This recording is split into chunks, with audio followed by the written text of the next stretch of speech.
Thursday, I celebrated 9 years sober. And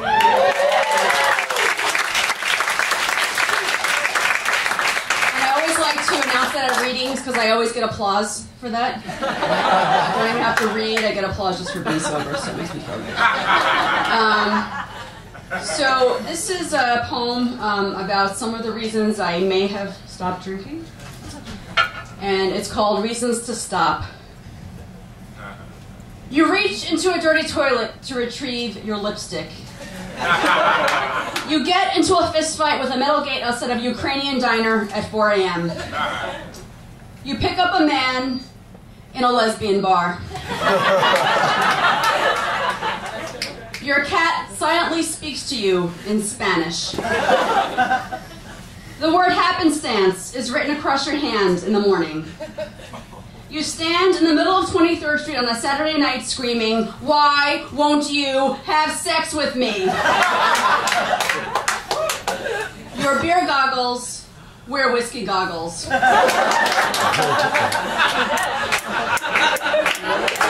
Happy hours make you want to punch holes through plate glass windows.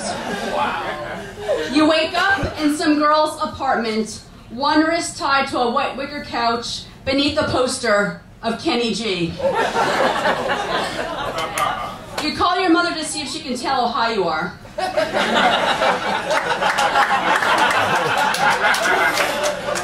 You call your dealer mom by mistake.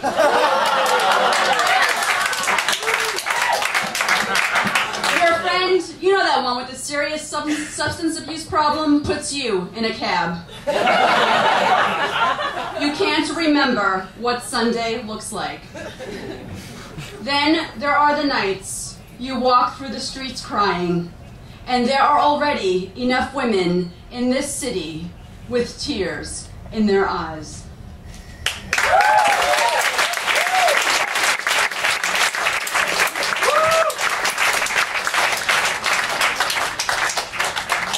So this next one is called, I'm writing a series of poems and prose about New York in the 90s.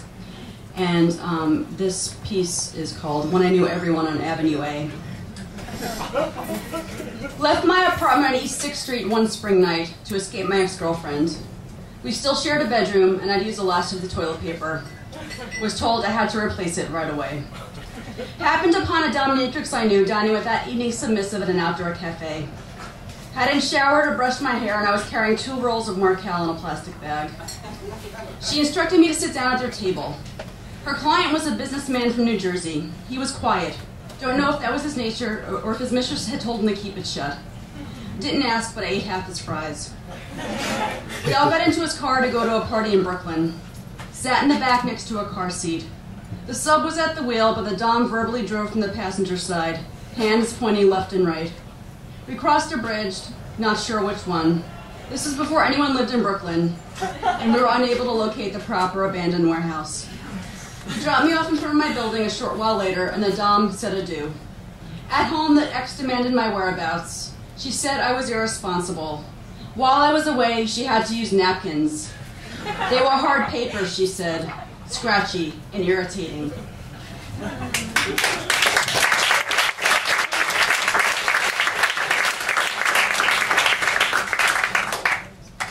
This next one is called, also in that series, My Girlfriend's Band Had a Gig at a Lesbian Bar in a strip mall on Long Island. I was the guitar player's girlfriend, packed into the van with a drum kit. Late afternoon, no one drunk yet, a Nirvana sing-along as we left Manhattan behind. The place was packed. The whiskey was free for roadies, on the rocks, straight up and straight from the bottle. The band sounded fierce. The dancing was basic. The big hair really showed up. The mullets turned it. The jeans were pleated. The shirts were stonewashed. The nails were long and red on my girlfriend's back. The jack was fire in my veins. The nail lady pushed me first. The fist fight was averted, but the girlfriend took her number anyway. The argument continued in the van. The thesis was that I didn't understand the responsibility of the rock persona, the uplifter, the fan pleaser. This was her job, damn it, and I should show some respect. The van pulled up in front of her building. The time was 3 a.m. The door was open to her apartment, and I walked in.